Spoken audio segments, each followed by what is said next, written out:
At first, July 18th, 2014, looked like an ordinary Friday in Tallahassee, Florida. A father dropped his two young sons at preschool. He went to the gym. He drove home. And somewhere along that familiar route, two men who had traveled hundreds of miles were waiting for him. Dan Markel had no reason to believe that his ordinary morning had become the final morning of his life. He was a law professor at Florida State University. He was 41 years old. He was a son, a brother, a former husband, and above everything else, a father who had fought hard to remain part of his children's everyday lives. But investigators would eventually discover something extraordinary. Dan hadn't been chosen at random. Someone had allegedly decided that the easiest way to solve a family dispute was to make Dan disappear. And what followed was one of the most complicated murder-for-hire investigations in Florida history. A case involving a bitter divorce, a custody battle, a family determined to get its way, hired killers, secret payments, surveillance, recorded conversations, and an investigation that took more than a decade to reach its final major conviction. The question wasn't simply, who killed Dan Markel? The deeper question was, how did a custody dispute involving two children become a murder plot? And perhaps most haunting of all, how many people knew what was coming before Dan ever realized he was in danger?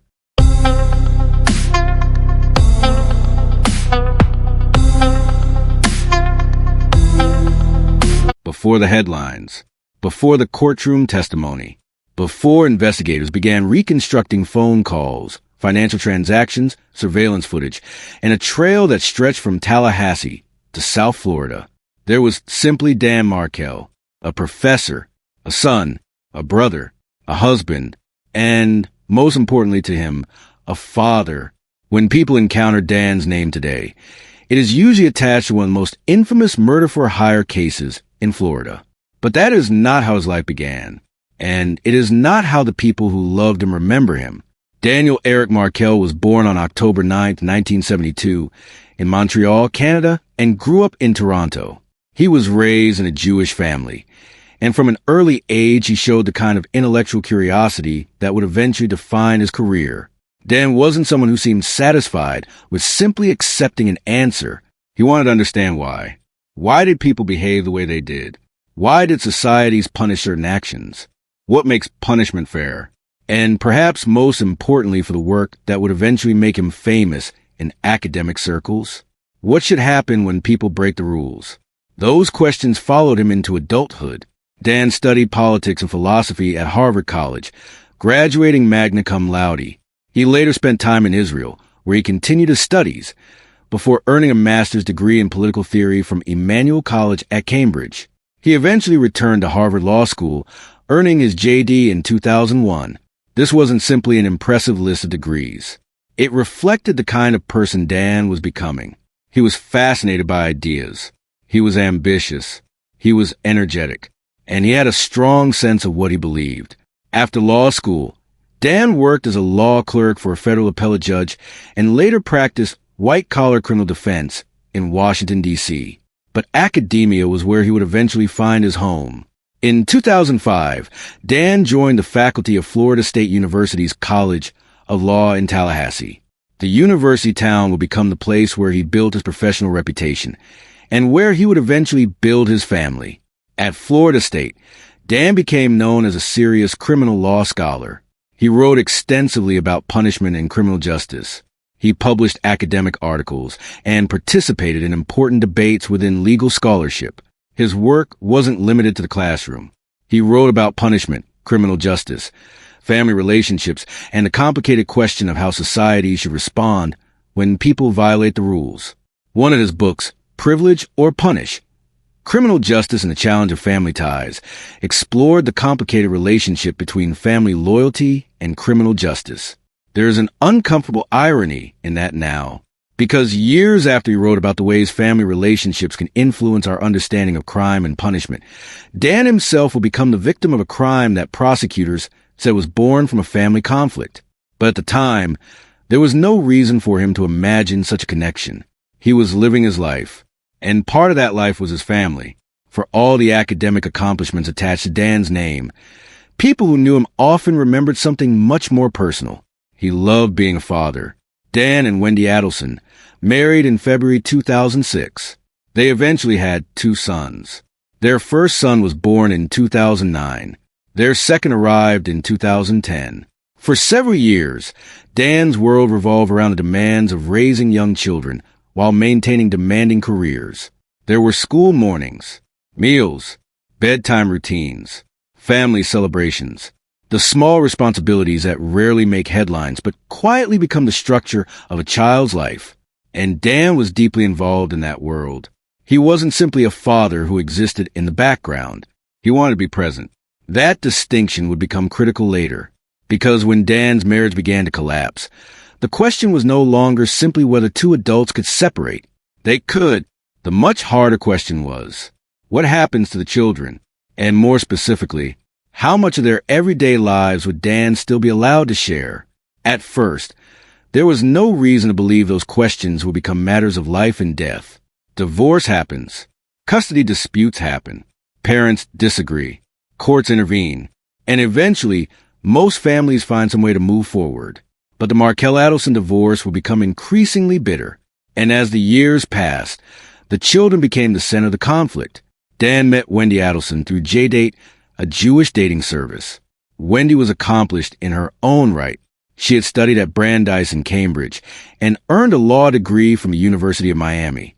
She would eventually work in legal advocacy and become a clinical law professor at Florida State University. In other words, Dan and Wendy had more than their personal relationship in common. They were both highly educated. They were both ambitious. And they both understood the demanding world of law and academia. They married in 2006. From the outside, their future seemed promising. A young professional couple, 2 careers, 2 children, a life in Tallahassee, a family connected to South Florida. For a while, there was nothing about that picture that suggested where the story would eventually lead. But marriages can look very different from the inside. And according to accounts later presented publicly, Dan and Wendy's relationship became increasingly strained. The 2 sides would eventually describe the marriage differently. Wendy later characterized the relationship as unhappy and said she did not feel treated as an equal partner. People who supported Dan emphasized his dedication to his children and portrayed him as a father determined to remain deeply involved in their lives. There is no simple way to reconstruct everything that happened between 2 people inside a marriage, and that is important to acknowledge, because by the time the murder investigation began, the divorce would become part of the prosecution's explanation for why Dan was targeted. But a marriage falling apart is not itself evidence of a murder plot. The significance came from what happened afterward. On September 10, 2012, when he filed for divorce, Dan was away on a work trip. When he returned, he found something that must have been profoundly disorienting. His wife was gone. His children were gone. Much of the furniture and other contents of the home were gone, and the divorce paperwork had been left behind. According to court documents later reported by CBS News, Dan returned to find the house largely emptied and the dissolution paperwork displayed on the bed. The documents also stated that Wendy had moved with the children to South Florida. Imagine walking to the front door expecting to return to ordinary family life, and instead discovering that the life you thought was waiting for you has already been dismantled. The photographs, the furniture, the children's things, the familiar signs of a family home. Suddenly, they were gone, and so were the people who had made the house feel like home. For Dan, the divorce was no longer an abstract legal process. It had become real. And there was another painful issue. Where were his children going to live? The dispute would eventually become much larger than the end of marriage. Wendy wanted to relocate with the boys to South Florida. That would put the children much closer to her parents and brother. For her, it meant family support. For Dan, the proposed move presented a completely different reality. Tallahassee and South Florida are separated by hundreds of miles. A move would fundamentally alter the everyday relationship between Dan and his sons. The spontaneous visits would become difficult. School pickups would become impossible. A weekday dinner with Dad would require planning and travel. The ordinary moments that make up childhood would become harder for him to share. And Dan wasn't prepared to simply accept that. The dispute moved into the family courts. Dan fought the proposed relocation. The battle was no longer about whether the marriage could be saved. That decision had already been made. Now the question was whether Dan could remain the kind of father he wanted to be. A father who could see his children regularly. A father who could participate in their school life. A father who could be present for the ordinary moments that don't appear on a custody calendar. The court ultimately rejected Wendy's relocation request on June 20th, 2013. The divorce itself was finalized on July 31st, 2013, with the parents sharing custody. Legally, Dan had achieved something extremely important. His children would remain in Tallahassee. But emotionally, the divorce was far from settled. The ruling didn't end the disagreement. Instead, it created another layer of tension, because now everyone involved had to live with the court's decision. And according to evidence that would later emerge in the murder investigation, members of Wendy's family were deeply unhappy about the outcome. To understand the later events, it is important to understand that Dan's conflict with Wendy did not remain confined to Dan and Wendy. Wendy came from a close South Florida family. Her parents, Harvey and Donna Adelson, and her brother, Charlie, were successful professionals. The family was close. And Donna, in particular, would later emerge as one of the most significant figures in the murder investigation. At this stage, however, there was no murder investigation. There was simply a grandmother who wanted to remain close to her daughter and grandchildren, and a father who wanted to keep his children close to him. That conflict might have remained a bitter but ordinary family dispute. But according to prosecutors, the frustration surrounding the custody situation continued to escalate. Court records later revealed that members of the Adelson family discussed ways of persuading Dan to agree to the relocation. One reported proposal involved offering him a substantial amount of money to allow the children to move. Dan refused. That refusal would become one of the most important pieces of context in the entire case, because it demonstrated something about Dan that those who knew him had already understood. When it came to his children, he was unwilling to simply surrender. He had already lost his marriage. He was not prepared to lose his role as an everyday father. And the more difficult the custody dispute became, the more entrenched the two sides appeared to become. There were disagreements about money, disagreements about communication, disagreements about parenting, and eventually, disagreements over extended family access to children. Dan's conflict with his former mother-in-law would become particularly significant. According to CBS News reporting on investigative documents, Dan later sought to restrict Donna Adelson's unsupervised access to children, alleging that she had made disparaging remarks about him in their presence. For a family already divided by divorce, this created another pressure point. The children's lives had become the battlefield, and Dan was standing his ground. There is something easy to lose when looking backward at a case like this. Hindsight changes everything. Once we know that Dan was eventually murdered, every argument begins to look like a warning. Every disagreement feels like foreshadowing. Every ordinary family conflict seems to contain some hidden clue. But Dan did not have that knowledge. He didn't know that the divorce would eventually be examined by homicide investigators. He didn't know that his custody battle would become part of a murder prosecution. He didn't know that people connected to his former wife's family would eventually stand trial for his death. As far as he knew, he was fighting a difficult legal battle to remain close to his children. And then he went on living, teaching, writing, working, raising his sons, making plans, doing the mundane things people do because they expect there to be a tomorrow. That is what makes what happened next so devastating. Dan was not walking around knowing he was in the middle of a murder plot. He was living inside what he believed was a family dispute. And somewhere beyond his awareness, prosecutors would later argue that dispute had begun taking a path towards something far more dangerous. By the summer of 2014, the legal arguments were still unresolved. But according to the prosecution's later theory, the people who wanted Dan out of the way had moved beyond the courtroom. They had allegedly begun looking for another solution. And the next chapter of Dan Markel's life would not begin in a law school classroom. It would begin with strangers traveling to Tallahassee. Strangers who knew his name, knew his address, and, according to investigators, had come looking for him. The question was no longer whether Dan would win another custody hearing. The question was whether he would survive the conflict at all. By the summer of 2013, Dan Markel's marriage was over, but being divorced was one thing. Being separated from his children was another. And for Dan, that distinction mattered enormously. The divorce had divided two adults. The custody battle threatened to divide a father from the everyday life of his children. That was why the dispute over relocation became so important. Wendy wanted to move with the boys from Tallahassee to South Florida, where her parents and brother lived. From her perspective, South Florida offered something Tallahassee couldn't easily provide, a large family support system. Her parents were there. Her brother was there. And the children would be surrounded by relatives who wanted to be part of their lives. But Dan saw the proposed move through an entirely different lens. Tallahassee wasn't simply where he happened to live. It was where his children lived. It was where he worked. It was where he had built a routine around fatherhood. And to move hundreds of miles away would change all of that. Imagine what that means for a parent of young children. The difference between seeing your sons on a Tuesday afternoon and seeing them only when a long-distance custody schedule allows it. The difference between picking them up from school and waiting for a holiday visit. The difference between being there for an ordinary dinner and becoming someone who has to plan every moment of contact. Dan wasn't fighting to preserve a house. He wasn't fighting to keep a marriage alive.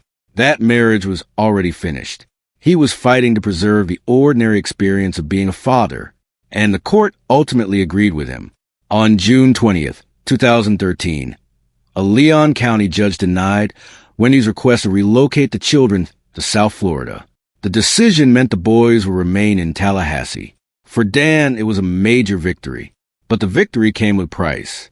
The custody dispute had now produced a clear winner and a clear loser. And in a family already struggling to accept the end of the marriage, the ruling did not make the tension disappear. It intensified it. The legal system had answered the immediate question.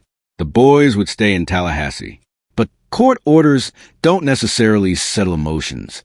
And according to evidence later presented in the criminal trials, members of the Adelson family were deeply unhappy about the outcome. Donna Adelson, the children's grandmother, wanted her daughter and grandchildren closer to her. Prosecutors would later present emails and other communications as evidence of just how strongly she felt about the relocation issue. The disagreement was no longer only between Dan and Wendy. Dan's former in-laws were now emotionally invested in the outcome. That matters because the more people become involved in a family dispute, the more complicated the conflict can become. What began as, where should the children live, could become, who gets to see them, who gets to influence them, who gets to make decisions about their lives, and eventually, who gets to remain part of their future. The children were at the center of all of it, and Dan remained determined to protect his relationship with them. One of the most remarkable details to emerge later was an alleged attempt to solve the relocation dispute with money. According to evidence presented in the case, Donna discussed offering Dan as much as $1 million if he would agree to allow the children to move to South Florida. The precise circumstances surrounding the proposal became part of the evidence used by prosecutors to establish motive. But whatever the amount, the underlying issue was unmistakable. Dan was being asked to give up something he considered priceless, his everyday relationship with his sons, and he refused. That refusal is important because it tells us something about the stakes. Dan was not negotiating over a piece of furniture. He wasn't arguing about who should keep a bank account.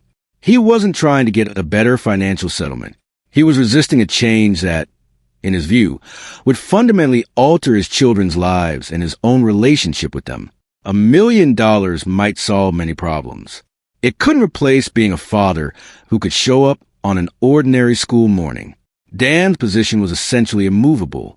The boys were staying in Tallahassee, and he intended to remain their father in the fullest sense of the word.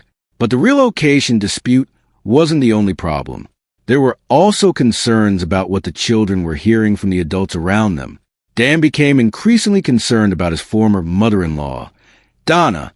In 2014, he filed a motion seeking restrictions on her unsupervised access to his sons. The allegation was that Donna had made disparaging comments about him around the children. The claim was serious because the children were young. They were old enough to absorb what adults had around them, but too young to understand the complicated reasons behind the divorce. Dan's concern, as presented in the litigation, was not simply about whether Donna liked him. It was about what his children were being told about their father. A hearing was scheduled for May 2014, but the hearing was postponed. It never reached a final resolution before Dan was killed, and that meant the family dispute remained unresolved. There was no final courtroom decision establishing exactly how the relationship between Dan, Donna, Wendy, and the children would work going forward. Instead, everyone remained locked inside the same conflict. Dan wanted his children close. Wendy wanted to move closer to her family. Donna wanted greater access to her grandchildren, and the courts were still being asked to referee the increasingly complicated relationships between them. Looking back, this is where the Dan Markel case becomes especially disturbing, because everything we described so far could still be explained as a bitter divorce. Unhappy marriages happen. Custody disputes happen. Grandparents become frustrated. Parents fight over relocation. Lawyers argue. Judges make decisions. And eventually, most families find a way to live with the new reality. But investigators would later conclude that something much darker had happened behind the scenes. While Dan was fighting his battles in court, other people were allegedly having conversations that had nothing to do with filing motions or hiring attorneys. According to prosecutors, the question eventually became whether Dan could simply be removed from the equation, not persuaded, not negotiated with, not defeated in court, removed. And if that allegation was true, Dan had no idea that the nature of the conflict had changed. He was still fighting a legal battle. The people allegedly targeting him were preparing for a physical one. The people who would eventually appear in Dan Markel's murder investigation did not look like an obvious part of his world. They weren't his colleagues. They weren't his neighbors. They weren't people he had known for years. Dan was a law professor living in Tallahassee. The men eventually convicted in connection with his murder were based in South Florida. So, how did their lives intersect? The answer was a woman named Katherine Magbanua. Magbanua occupied a crucial position in the network prosecutors eventually described. She had been romantically involved with Charlie Adelson, Wendy's brother. She was also the former partner of Sigfredo Garcia, with whom she had children. That connection placed her between two very different worlds. On one side was the Adelson family. On the other was Garcia. And Garcia had a longtime friend named Luis Rivera. Investigators would eventually argue that those relationships created a chain that connected the people who allegedly wanted Dan dead to the men who ultimately carried out the shooting. The significance of this network wouldn't become clear immediately.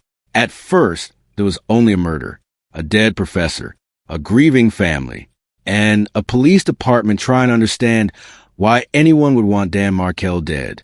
But the investigation would eventually reveal that Dan had allegedly been under surveillance, and the people watching him were not local.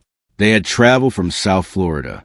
In June 2014, according to evidence later presented in court, Sigfredo Garcia and Luis Rivera traveled from the Miami area to Tallahassee.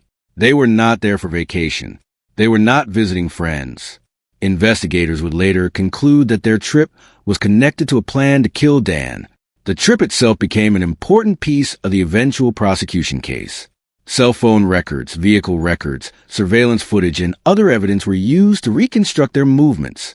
But the first attempt did not result in Dan's death. The men returned to South Florida. And that is one of the most chilling parts of the case. Dan had no idea. He continued going to work. He continued seeing his children. He continued following his routine. He didn't know that people he had never met had allegedly traveled across Florida looking for him. He didn't know that someone had information about his home. He didn't know that strangers had been studying his movements. And he certainly had no reason to believe that his daily routine might have become a vulnerability. Dan's life was predictable in the most ordinary sense. He had responsibilities. His children had school. He had a job. He went to the gym. He drove on familiar roads. He returned home. These were the routines of a normal working father. But investigators would later reconstruct how those routines became crucial to the people following him. The same predictability that made Dan's life manageable also made it possible to anticipate where he would be. And that meant the danger was moving closer. Not through a dramatic confrontation, not through an obvious threat, but quietly. A vehicle, a phone, a piece of information passed from one person to another, a stranger watching from a distance. The investigation would eventually reveal that the people following Dan had been given information that helped them locate him. And according to the prosecution's case, that information ultimately traveled through Magbanua. The prosecution's later theory was that money had been offered for Dan's murder. At trial, prosecutors presented evidence that approximately $100,000 was associated with the planned killing. The Florida First District Court of Appeal later summarized evidence that Rivera told investigators Magbanua had hired Garcia, that the Adelsons wanted Markel killed so Wendy and the children could relocate to South Florida, and that the participants were paid $100,000. The appellate opinion also noted evidence concerning the distinctive way some of the cash was bundled. But money alone doesn't explain a murder. People don't normally travel hundreds of miles to kill someone they've never met simply because a payment exists. There has to be a reason. There has to be a connection. And prosecutors argued that the custody conflict supplied that reason. The argument was devastatingly simple. If Dan remained alive and continued exercising his parental rights, the children would remain tied to Tallahassee. If Dan disappeared, the obstacle to relocation would disappear with him. That was the prosecution's theory, and it would eventually become the central motive presented to juries. But in June 2014, Dan didn't know any of that. The first trip ended without the intended result. The men returned to South Florida. For Dan, nothing had changed. He still had his children. He still had his job. He still had his home. He still had another ordinary day ahead of him. But somewhere else, according to the prosecution's evidence, the plan had not been abandoned. It had simply failed. And that distinction would become terrifyingly important, because a failed attempt means someone has already crossed a psychological boundary. The idea has become an action. People have traveled. Plans have been made. Information has been exchanged. And if the plan can be attempted once, it can potentially be attempted again. The second attempt would come only weeks later. This time, investigators would later determine the killers had better information about Dan's movements. They would arrive in Tallahassee again. They would rent another vehicle, and they would begin following him. But Dan would still wake up that morning believing it was just another Friday. He would take his children to school. He would go to the gym. He would drive home. And he would have no idea that a car was following him through the city. By July 2014, the investigation would eventually show Dan's movements had become part of someone else's plan. Surveillance footage later obtained by investigators showed a Toyota Prius moving through Tallahassee around the same time Dan was making his morning stops. The vehicle was not simply somewhere in the city. Investigators used footage from multiple locations to reconstruct a pattern of movement. Dan was being followed, and the people inside that vehicle were allegedly waiting for the right moment. That moment would come on July 18th. But before we get there, it's worth remembering what Dan knew that morning. He knew he had 2 young sons. He knew he had a difficult relationship with his former wife. He knew there were ongoing disagreements over custody and family boundaries. He knew legal battles were continuing, but he did not know that people he had never met were allegedly tracking his movements. He did not know that his name had been given to men hundreds of miles away. He did not know that his home had become a destination.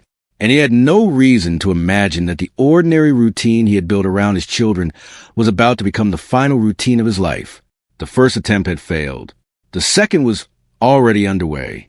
And this time, the people following Dan were not going to turn around. They were coming back to finish the job. Some mornings seem completely ordinary until you know they were someone's last.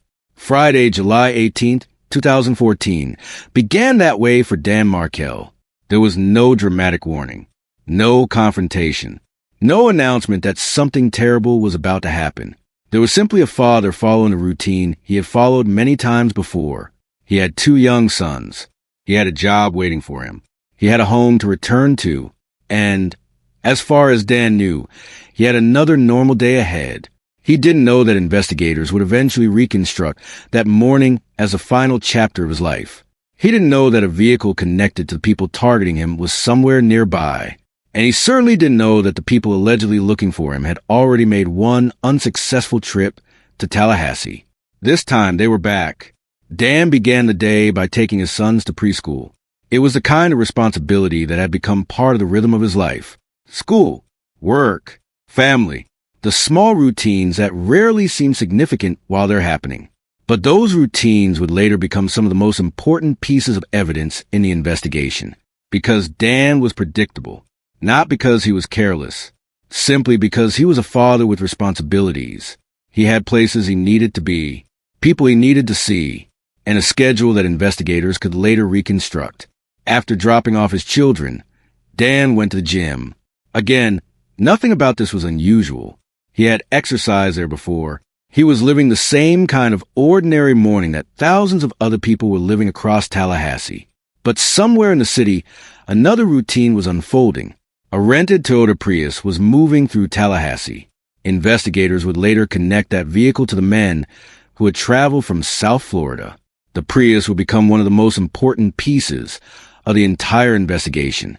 At the time, however, it was simply another car on the road, and Dan had no reason to notice it. The vehicle was not dramatically chasing him. That would have been too obvious. Instead, according to the evidence later assembled by investigators, it moved through the city as Dan went about his morning. Surveillance footage from different locations eventually helped investigators reconstruct the vehicle's movements. The FBI later publicly sought information about a distinctive Toyota Prius believed to have been connected to the murder. Investigators described it as a metallic to light green 2006 to 2009 Prius with several identifying characteristics, including a missing towboat cover and mismatched mirror housings. That detail may sound insignificant. A missing piece of plastic, a difference between two side mirrors, a particular color. But criminal investigations are often built on details that seem meaningless until they are placed beside other evidence. The Prius was one of those details. At first, investigators needed to know, what car was this? Then, who rented it? Then, who was inside it? And eventually, why were those people in Tallahassee? Those questions would take years to answer completely. But on July 18th, Dan was still simply going home. After leaving the gym, Dan drove toward his house in the Benton Hills neighborhood of Tallahassee. It was a familiar journey, the kind of drive you make without thinking much about it. The streets, the turns, the driveway, the garage, home. Dan arrived at his residence and entered the garage. At that point, according to the later court record, he was sitting inside his car when he was shot twice in the head. The attack was sudden. There was no prolonged confrontation, no extended struggle that transformed the house into a chaotic crime scene. The person who attacked Dan had come with a specific purpose. And once that purpose had been carried out, the attackers left.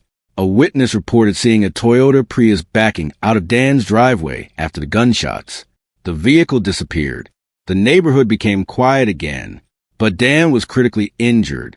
What happened immediately afterward would become another part of the case investigators had to reconstruct. Dan was discovered critically injured, and emergency responders were called.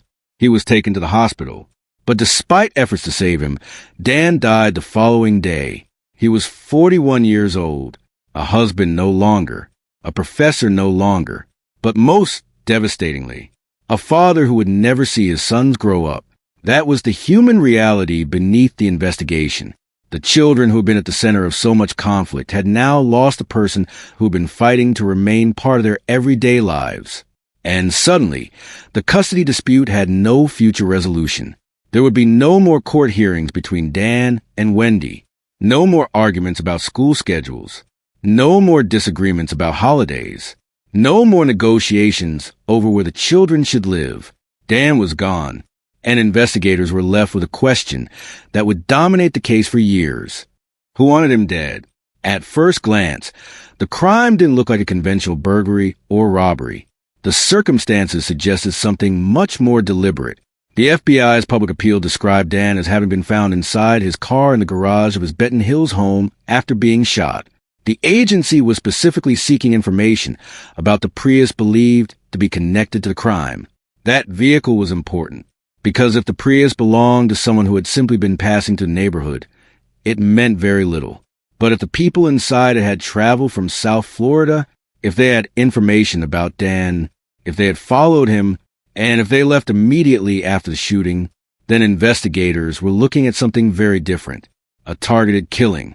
The crime scene wasn't just a place where Dan had died. It was the end point of a journey, and detectives needed to trace that journey backward. Who had come to Tallahassee? Where had they come from? Who had communicated with them? Who had provided information about Dan? And who had a reason to want him gone? The investigation had begun, but the answers would not come quickly. If Dan Markel's murder were a puzzle, the Toyota Prius was one of the first pieces investigators could actually hold on to. It was tangible. It appeared on surveillance. It had been rented. And most importantly, it had been seen around the victim's home. That gave detectives something to follow. But following the car would prove much easier than answering the bigger question. Who was behind the murder? Investigators began reconstructing the Prius's movements. They examined surveillance footage. They looked at rental records. They compared sightings. They examined telephone and other records. The goal was to turn scattered moments into a timeline. A vehicle seen on one street might not seem important. A vehicle seen near a gym might not seem important. A vehicle seen near Dan's home might still be dismissed as coincidence. But if the same vehicle could be followed from location to location, and if its movements corresponded with Dan's movements, coincidence began to look much less convincing. The investigation was becoming a question of geography. Where was Dan? Where was the Prius? And how close were they? The investigation eventually connected the Prius to South Florida. That mattered enormously. Dan lived and worked in Tallahassee. The people suspected of carrying out the shooting were not from his immediate circle. The emerging evidence pointed investigators toward a group of people with connections in the Miami area. The investigation began to reveal that the murder wasn't an isolated Tallahassee event. There was a larger story behind it. People had traveled. People had communicated. And people who had never appeared to have any reason to know Dan's schedule seemed to know where he would be. The car had become a bridge. Tallahassee on one end, South Florida on the other hand. And somewhere between those two locations was the answer to the question detectives were trying to solve. Investigators eventually identified Luis Rivera and Sigfrido Garcia as suspects in the killing. A Florida appellate court later summarized the evidence that led investigators to identify the two men, including the testimony of a witness who saw a Toyota Prius leaving Dan's driveway after the shooting. This was a breakthrough. The case now had names. But identifying the alleged shooters created another problem. It didn't necessarily explain why they had killed Dan. Garcia and Rivera were not part of Dan's professional world. They weren't involved in his divorce. They weren't fighting over his children. So investigators had to ask, who connected these men to Dan Markel? That question would eventually lead them back to South Florida, and then to Katherine Magbanua. Magbanua was connected to both Garcia and the Adelson family. That made her an important figure in the emerging investigation. But investigators still faced a difficult evidentiary problem.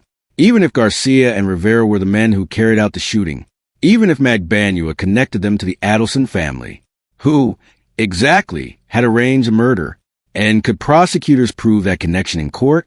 That was the difference between solving a homicide and proving a conspiracy. A detective can believe they understand what happened. A prosecutor needs evidence strong enough to convince a jury. And the Markel case had a particularly difficult problem. The further investigators moved away from the garage, the more indirect the evidence became. The people allegedly responsible for organizing the crime weren't standing at the crime scene. They weren't caught on camera committing the shooting. They weren't leaving fingerprints at Dan's house. The prosecution would eventually have to build its case from connections between people. Phone calls, money, travel, relationships, surveillance, and behavior after the murder. For a long time, the investigation moved slowly. Investigators knew Dan had been targeted. They had a vehicle. They had suspects. But they needed to establish the chain between the victim and the people who had allegedly arranged his death. That distinction became the central challenge. Imagine having a murder victim on one end of the investigation and suspected killers on the other, but still not having enough evidence to explain how the two worlds connected. Dan was a law professor. His death had clearly been deliberate. But who had wanted him dead badly enough to arrange it? The answer would eventually come from a strategy that investigators hoped would force the people connected to the murder to reveal themselves. They couldn't simply ask the suspects what they knew. They needed to create a situation where the suspects believed that the secret was about to come out. And in 2016, the FBI tried exactly that. They staged an undercover operation designed to make members of the alleged conspiracy believe that someone knew about Dan's murder and was demanding money to remain silent. It was a risky strategy, but investigators were about to discover something they had been missing for years. Not a confession, not a dramatic piece of forensic evidence. Something much more subtle, a reaction. And when the pressure suddenly arrived, investigators would watch closely to see who called whom. Because sometimes in a conspiracy, the most revealing evidence isn't what people say when they think they're safe. It's what they do when they believe the secret is about to be exposed. And that was when the investigation finally began to move upward. From the men who carried out the killing toward the people prosecutors said had wanted Dan Markel dead in the first place. For almost 2 years, investigators have been trying to answer one question. Who was behind Dan Markel's murder? They knew Dan had been targeted. They had traced the Toyota Prius. They had identified men who were believed to have traveled to Tallahassee. They had begun piecing together the connections between South Florida and the murder. But there was still a gap, a very important gap. Investigators could see the people at the bottom of the alleged conspiracy. What they couldn't yet prove was who was directing them, who had decided Dan needed to die, who had provided the money, and who had enough knowledge of the murder to reveal the conspiracy if investigators applied the right pressure. By 2016, detectives had spent years trying to answer those questions. Then they tried something unconventional. Instead of waiting for someone to confess, investigators decided to make the people connected to the murder believe that someone else already knew the secret. And they wanted to see what those people would do next. In April 2016, authorities began an undercover operation targeting Donna Adelson. The strategy was carefully constructed. An undercover FBI agent approached Donna and presented himself as the brother of someone involved in the murder. The message was deliberately vague but threatening. He suggested that his relative had helped the Adelson family with a problem in Tallahassee and was now experiencing difficulties. The agent was essentially telling Donna, someone who knows what happened wants to be taken care of. Then came the demand. Money. The idea was simple. If Donna genuinely knew nothing about Dan's murder, investigators could expect confusion, perhaps disbelief, perhaps anger, perhaps a call to the police. But if she knew something about the murder, her reaction might be very different. And investigators were watching. They weren't simply waiting for Donna to confess. They wanted to see who she contacted. That distinction would become crucial, because in a conspiracy, people don't always confess when they are frightened. Sometimes they make phone calls. After being approached by the undercover agent, Donna contacted her son, Charlie Adelson. The conversation was recorded, and according to the recording later presented by prosecutors, Charlie immediately appeared concerned about what the approach might mean. He asked his mother whether the situation involved him or other people. Donna indicated that it probably involved both of them. The exchange was important to investigators, not because it contained a straightforward confession. It didn't. There was no moment where Charlie simply said, "Yes, we arranged Dan's murder." Instead, investigators were listening to the language between the lines. Why did Donna call Charlie? Why did Charlie appear concerned? What did they understand about the mysterious problem that investigators believed should have been unknown to them? And perhaps most importantly, why did the conversation sound like two people trying to understand what someone else knew? The sting had produced exactly the kind of reaction investigators were looking for. But they weren't finished. Charlie then contacted Katherine Magbanua. Magbanua was already a major figure in the investigation. She had connections to both Charlie Adelson and Sigfrido Garcia. If investigators were correct about the alleged chain of events, Magbanua occupied the middle of the network. Charlie allegedly wanted answers. Who was threatening them? What did this person know? And how could the situation be stopped? In another recorded call, Charlie urged Magbanua to find out who was behind the threat and make the problem stop.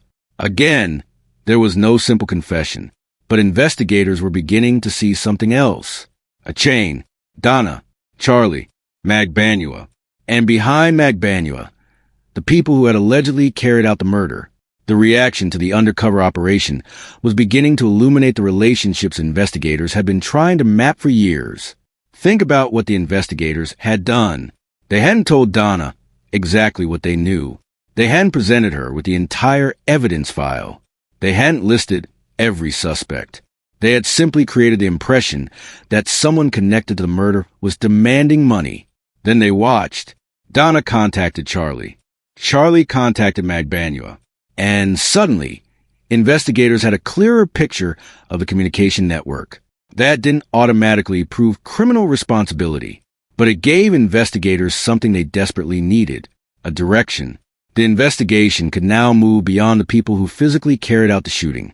It could begin examining the people who appeared to be connected to the alleged planning.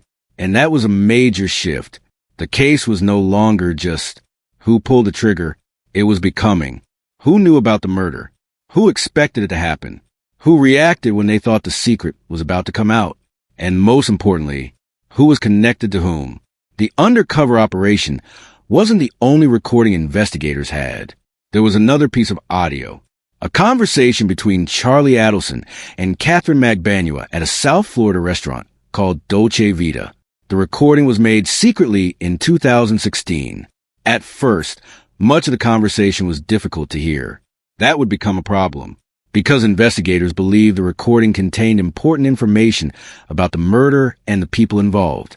But having a recording is not the same as having usable evidence.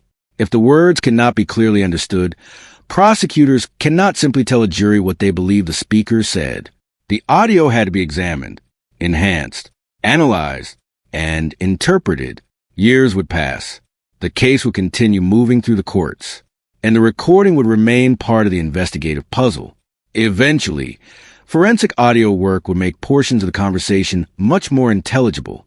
Prosecutors would later argue that the enhanced recording helped connect Charlie to the conspiracy. The recording became especially significant when Charlie himself was eventually prosecuted. But at the time of the original investigation, investigators still had work to do. They needed witnesses.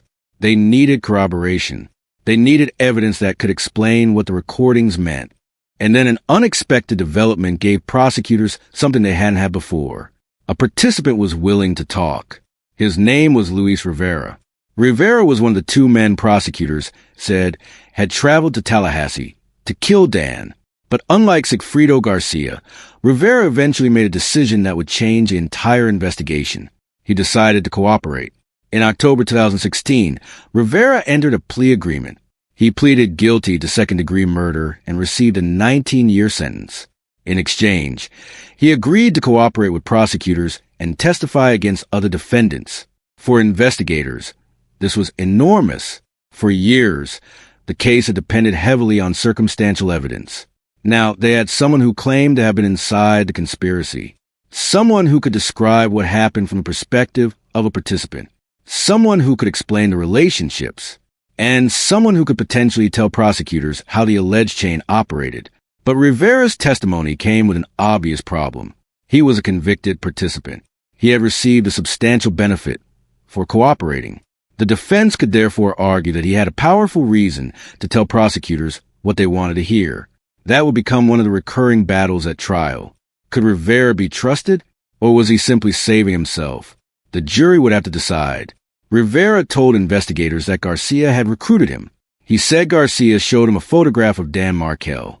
According to Rivera's account, the two men traveled to Tallahassee to carry out the killing. He also described Katherine Magbanua as the intermediary connecting them to the people who wanted Dan dead. Rivera's cooperation helped prosecutors begin explaining how people who appear to have nothing to do with Dan had somehow become involved in his murder. The alleged chain was beginning to take shape. At one end was Dan. At the other were the people who allegedly wanted him dead. And in between were multiple relationships. Garcia, Rivera, Magbanua. And eventually, prosecutors would argue members of the Adelson family. But prosecutors still had to prove each link. One weak link could create reasonable doubt. One witness could be attacked. One recording could be challenged. One interpretation could be questioned. So the state began building its case piece by piece. The next major courtroom battle centered on Sigfredo Garcia. Garcia maintained his innocence. Prosecutors presented evidence tying him to the murder. Rivera testified about his involvement. The state argued that Garcia had been recruited to carry out the killing and had traveled to Tallahassee with Rivera. The defense challenged the reliability of the prosecution's witnesses and evidence, but the jury ultimately sided with the prosecution. In 2019, Garcia was convicted of first-degree murder and conspiracy to commit murder. He was sentenced to life in prison for the murder, plus an additional 30 years for conspiracy. For investigators, it was another significant milestone. One of the men accused of physically carrying out the killing had now been convicted. But the bigger question remained. Who had hired him? That question brought the investigation back to Katherine Magbanua. If the prosecution's theory was correct, Magbanua wasn't simply another participant. She was the bridge. She was the person who connected the people in South Florida with the men who allegedly carried out the murder.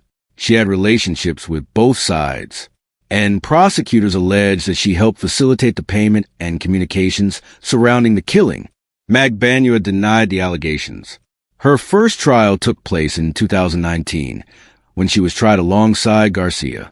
But something unexpected happened. The jury could not reach a unanimous verdict on the charges against her. The result was a mistrial.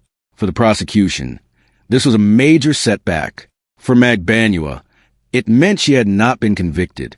And for Dan's family, it meant another chapter of uncertainty. The case had already lasted years. One man had been convicted. Another participant had pleaded guilty, but the alleged middleman remained without a final verdict. The question now was whether prosecutors would try again. They did. In 2022, Katherine Magbanua faced a second trial. This time, the prosecution returned with an expanded presentation of its evidence. Luis Rivera testified again. He described how he said he became involved. He described Garcia's role. He described Magbanua's role. And he told the jury that the purpose of the murder was connected to the custody dispute involving Dan's children. Magbanua's defense challenged Rivera's credibility and disputed the state's interpretation of the evidence. But after hearing the case, the jury reached a different conclusion from the first trial. They found Magbanua guilty. She was convicted of first-degree murder, conspiracy to commit murder, and solicitation to commit murder. She received a life sentence for the murder, along with additional consecutive prison time. For prosecutors, this was another major victory. The investigation had begun with a dead professor, and a suspicious Prius had now produced multiple convictions. Rivera had pleaded guilty. Garcia had been convicted. Magbanua was convicted after a second trial. 3 people were now held legally responsible for their roles in Dan Markel's murder. But prosecutors believed the chain didn't end there. In fact, they believed they were finally getting close to the people at the top. This is where the Dan Markel case becomes even more remarkable. The investigators were no longer trying to figure out who killed Dan. That part of the story was becoming increasingly clear. They wanted to know who ordered it, because a murder-for-hire case has 2 very different stories. There are the people who physically carry out the crime, and there are the people who allegedly decide that the crime should happen. The first group may leave physical evidence. The second group may never come near the victim. They communicate indirectly. They use intermediaries. They move money through other people. They avoid direct contact. And if they are careful enough, they may believe they have protected themselves from the consequences. But the Markel investigation was slowly dismantling that protection. The Prius had provided the first major trail. The phone records expanded it. The undercover operation revealed relationships. Rivera's cooperation provided testimony. Garcia's conviction established another link. Magbanua's conviction strengthened the alleged bridge between the South Florida family and the hired killers. And investigators were now looking at a much more powerful question. If Magbanua was the middle, who was at the beginning? Who had the motive? Who had the resources? Who had the connection to Dan? Who had the most to gain if Dan disappeared? And who, prosecutors would eventually argue, was willing to turn a family custody dispute into a murder plot?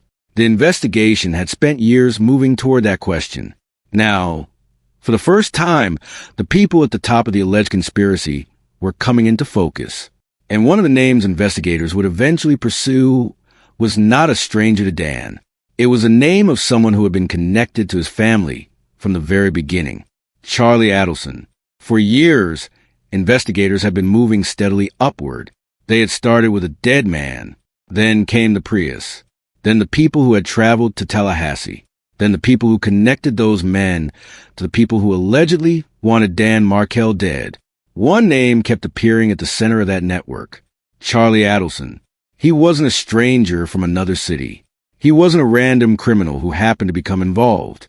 He was Dan Markel's former brother-in-law, Wendy Adelson's older brother, the uncle of Dan's two sons, and a member of the very family that had been at the center of the custody dispute. That connection made the case against Charlie particularly significant, because if prosecutors could prove their theory, it meant the murder wasn't simply the work of hired killers looking for money. It meant someone within Dan's former family circle had allegedly helped make the decision that Dan should die. Charlie Adelson was a successful dentist and oral surgeon based in South Florida.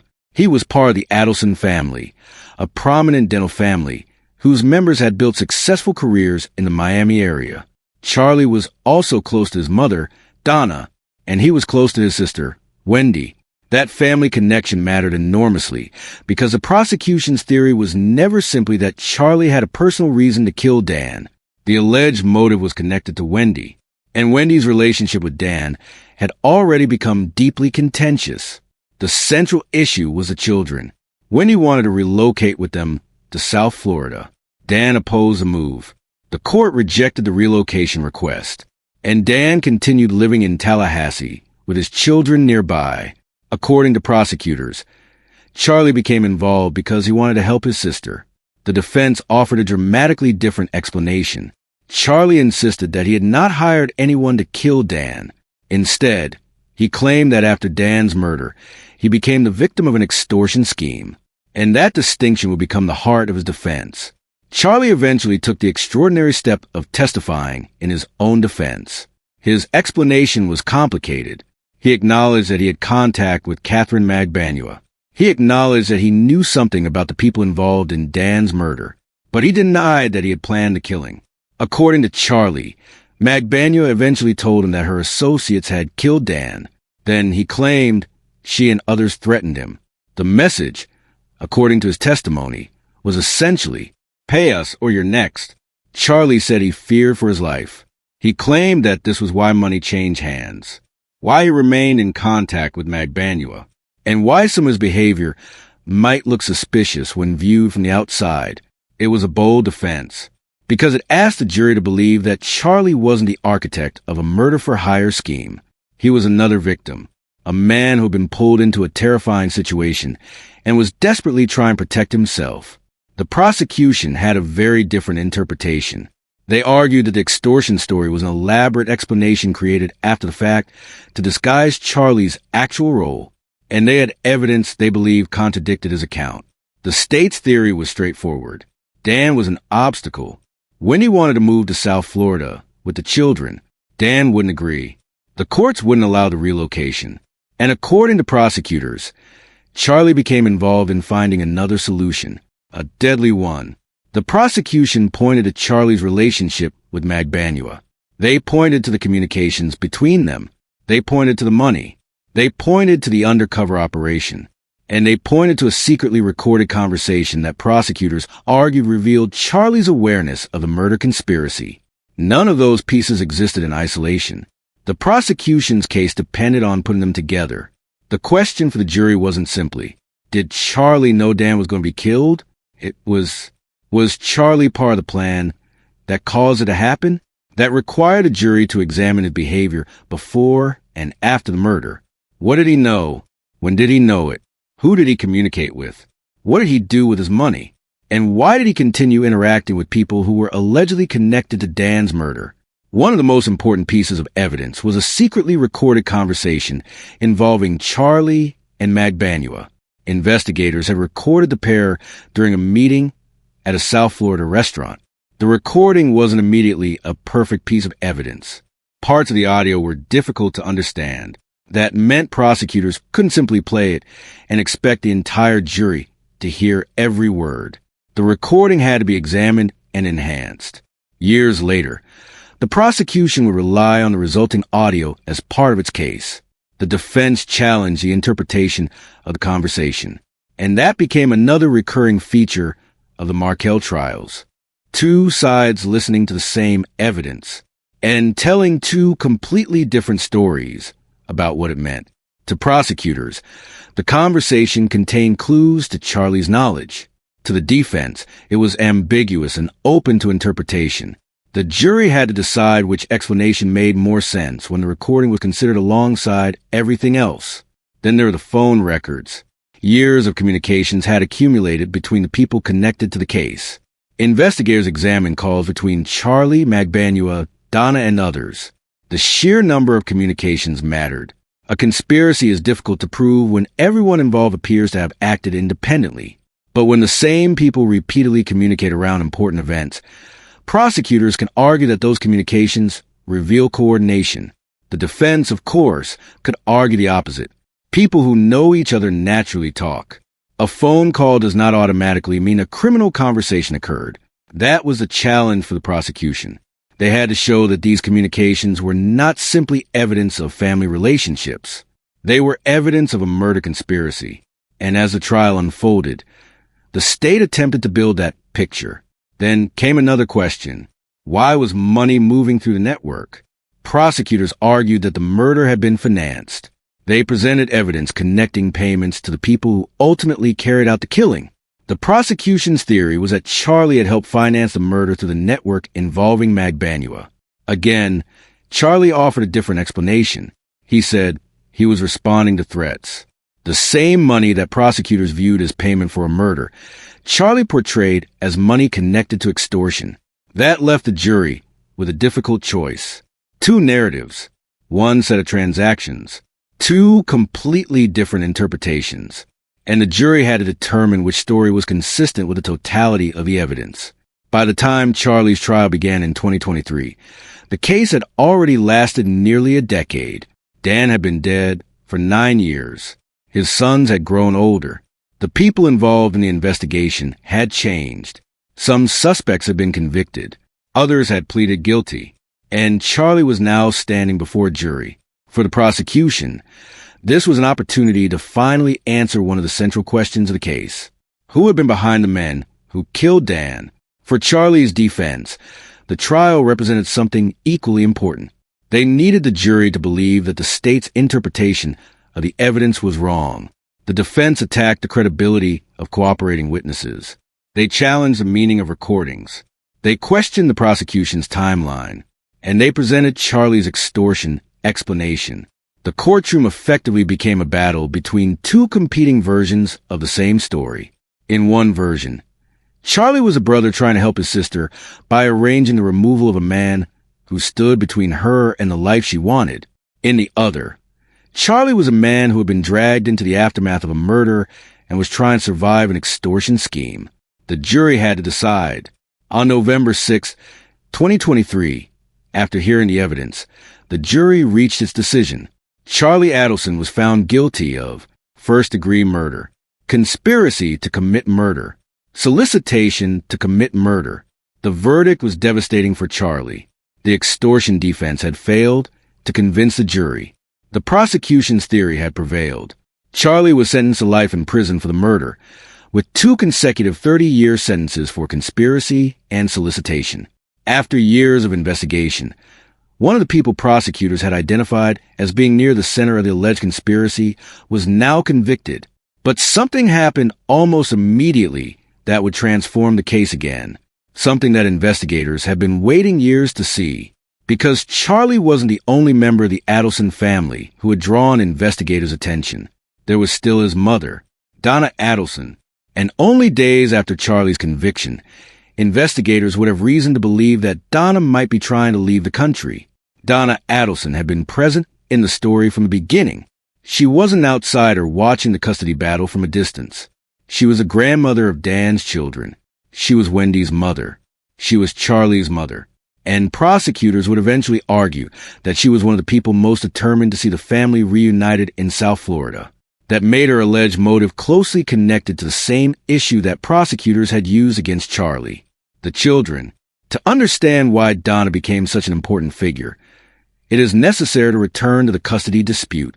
When he wanted to relocate to South Florida, Dan opposed it. The court rejected the relocation request. The boys remained in Tallahassee. For Donna, prosecutors argued this meant her daughter and grandchildren were separated from the rest of the family. According to evidence later presented in court, Donna was deeply frustrated by Dan's position. Prosecutors portrayed her as someone who saw Dan as the obstacle preventing the family from living together in South Florida. That alleged frustration became the foundation of the state's eventual case against her. But there was a major difference between having a motive and committing a murder. A person can be angry. A person can resent someone. A person can desperately want a situation to change. None of those things by themselves prove murder. Prosecutors needed evidence connecting Donna to the actual conspiracy. And by 2023, they believed they had accumulated enough. The evidence prosecutors planned to use against Donna included communications, financial evidence, witness testimony, and information developed during the investigation of Charlie and the other defendants.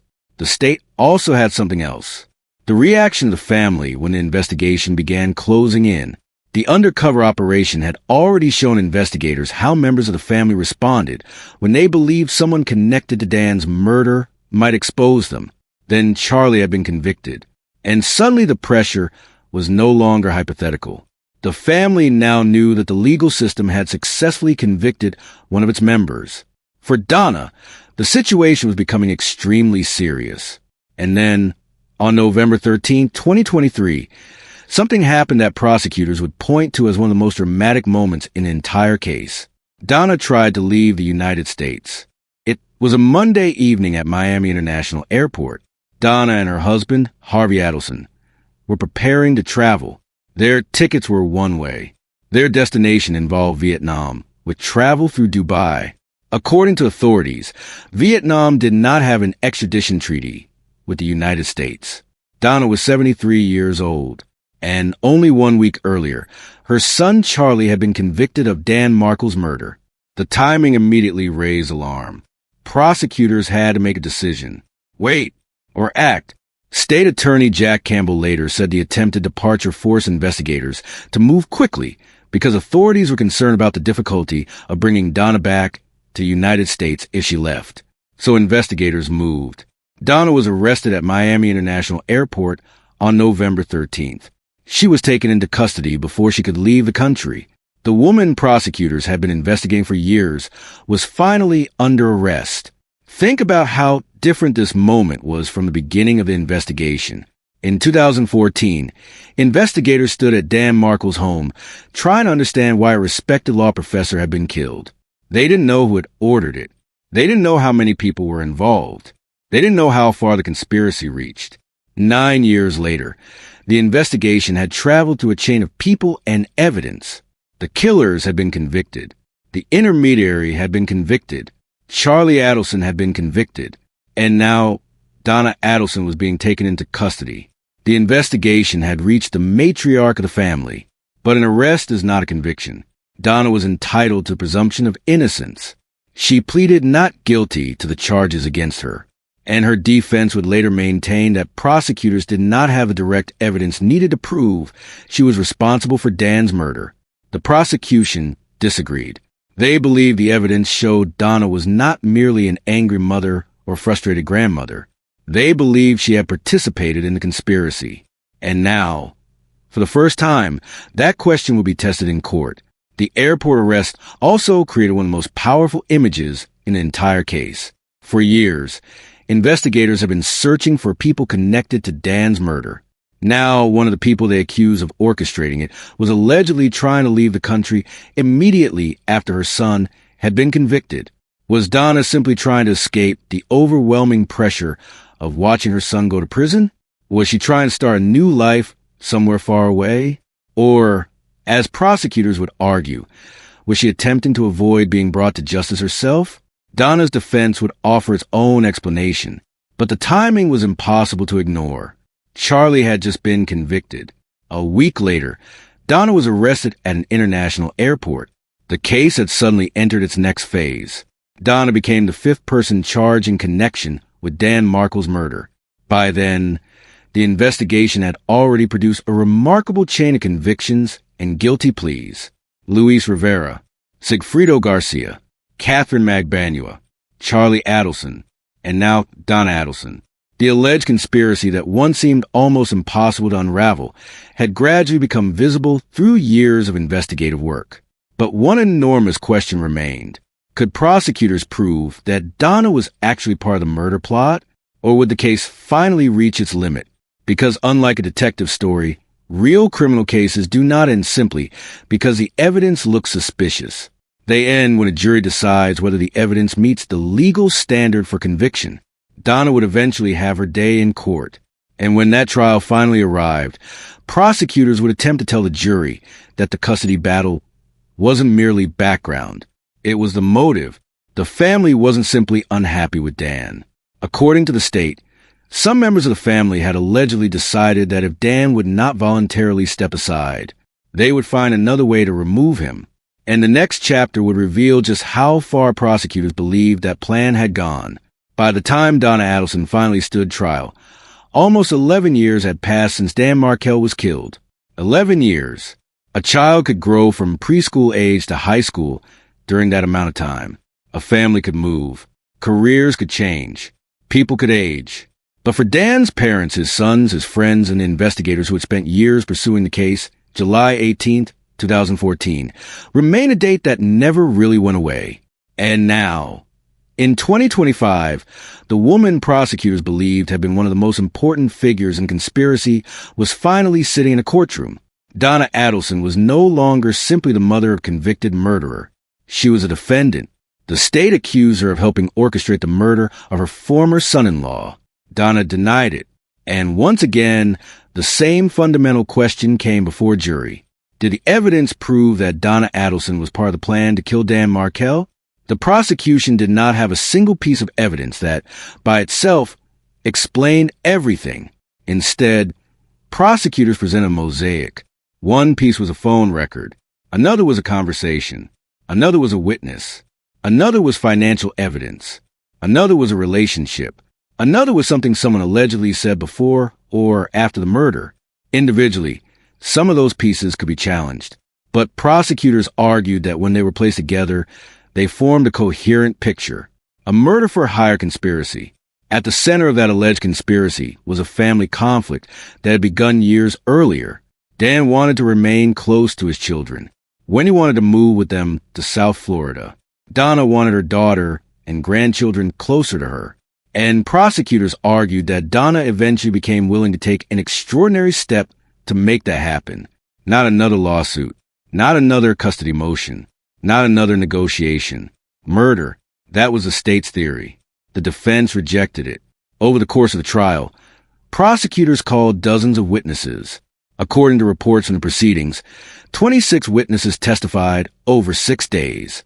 And some of the most significant witnesses were people who had already been directly connected to conspiracy. Luis Rivera took the stand. Katherine Magbanua took the stand.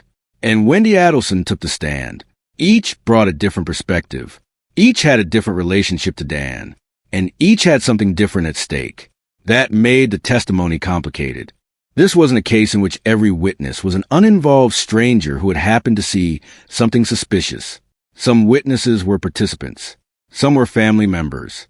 Some had made statements years earlier. Some had received benefits from cooperating with prosecutors. The defense repeatedly emphasized those weaknesses. The prosecution asked the jury to consider the evidence as a whole. Rivera was particularly important because he had already pleaded guilty to his role in Dan's murder. He had admitted participating in the crime, and he had agreed to cooperate with prosecutors. That meant his testimony came with baggage. The defense could tell the jury, this man was involved in the murder. He has every reason to help the prosecution. Why should you believe him? But the prosecution had its own answer. Rivera wasn't being asked to testify in isolation. His account could be compared against phone records, travel records, surveillance evidence, financial information, and other testimony. If parts of the story matched independent evidence, prosecutors argued that made those portions more credible. The jury had to decide where the truth ended and self-interest began. Katherine Magbanua was another extraordinary witness. She had once been at the center of the alleged chain connecting the Adelson family to the men who traveled to Tallahassee. She had already been convicted of participating in Dan's murder, and now she was being asked to tell the jury about the people above her. That meant the defense had obvious ammunition. Magbanua had been convicted. She had her own interests, and her testimony could be attacked as self-serving. But again, prosecutors argued that her testimony was supported by other evidence. The jury wasn't required to believe every word simply because she said it. They were being asked to determine whether the broader evidence confirmed the critical parts of her account. And then came the witness whose testimony carried a different kind of emotional weight. Wendy Adelson. Wendy was not simply another witness. She was Dan's former wife. She was Donna's daughter. She was Charlie's sister. She was a mother of Dan's 2 children. And she was the person whose custody dispute with Dan had formed the alleged motive behind the entire prosecution theory. Her appearance in court, therefore, carried enormous significance. Wendy testified that she was not involved in a plan to kill Dan. She has consistently denied involvement in the murder, and because she had previously testified under a grant of use and derivative use immunity, her legal position was unusual. Her testimony could be compelled, while the prosecution faced restrictions on using that immunized testimony or evidence derived from it against her in a future prosecution. That distinction is important. Being called to testify does not mean a person has been charged, and being viewed by prosecutors as potentially relevant does not establish criminal guilt. Wendy remained uncharged, but her testimony still placed her at the center of the courtroom story. She was asked about her marriage, her relationship with Dan, her parents, her brother, the custody dispute, and what happened inside the family after Dan's death. For the jury, her testimony provided a window into the family at the center of the case. Another powerful witness was Donna's estranged eldest son, Robert Adelson. Robert's testimony offered the perspective of someone inside the family who was not aligned with the defense. He described what he perceived as the family's reaction after Dan was murdered, and prosecutors highlighted what they characterized as an unusual lack of curiosity about who had killed Dan. That became significant because Dan had been murdered in a way that immediately suggested a targeted attack. He wasn't simply the victim of a random street crime. He was a law professor killed at his own home. So prosecutors asked the jury to consider the family's response. What would ordinary relatives do? Wouldn't they ask, who killed him? Why did this happen? Who want Dan dead? Are my grandchildren safe? The defense offered a different interpretation of the family's behavior.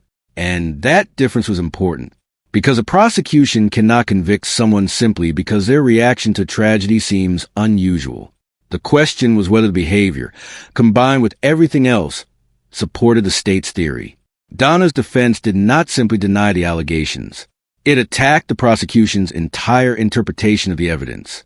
The defense argued that the state was taking individual facts and arranging them into a story that was more certain than the evidence actually justified. Phone calls could have innocent explanations. Relationships did not automatically establish conspiracy. Statements could be interpreted differently. Witnesses could have motives to protect themselves. And suspicious behavior was not necessarily proof of murder. The defense also challenged the credibility of witnesses who had themselves been involved in Dan's killing. That was a crucial strategy, because the prosecution's case depended heavily on people who had already been convicted or implicated in conspiracy. If the jury believed those witnesses were unreliable, the entire structure of the prosecution's argument could become weaker. But prosecutors had spent years preparing for exactly that attack. They repeatedly returned to the same theme. Don't look at one piece. Look at all of it. At the heart of the case was still the custody dispute. It had started years earlier. Dan and Wendy divorced. Wendy wanted to relocate to South Florida. Dan objected. The court denied the relocation request, and the children remained in Tallahassee. According to prosecutors, Donna's frustration over that situation became increasingly intense. They argued that she viewed Dan as a person standing between her daughter and the life she wanted. That alleged resentment, prosecutors said, eventually became something much darker. The prosecution didn't need to prove that Donna simply disliked Dan. They needed to prove that she participated in a deliberate plan to have him killed. That was a much higher burden. And after 11 years of investigation, the state believed it had enough evidence to meet it. Eventually, the testimony ended. The evidence had been presented. The attorneys made their closing arguments. And the jury was left alone with the question. Not, did Donna dislike Dan? Not, did she want Wendy and the children in South Florida? Not, was her behavior suspicious? But did the evidence prove beyond a reasonable doubt that Donna Adelson participated in the murder of Daniel Markel? That was the legal question. Everything else was background. Everything else was emotional. Everything else was theory. The jury had to decide whether the evidence crossed the line from suspicion to proof. And then on September 4th, 2025, the jury returned. The verdict was guilty. Donna Adelson was convicted of first-degree murder, conspiracy to commit murder, and solicitation to commit murder.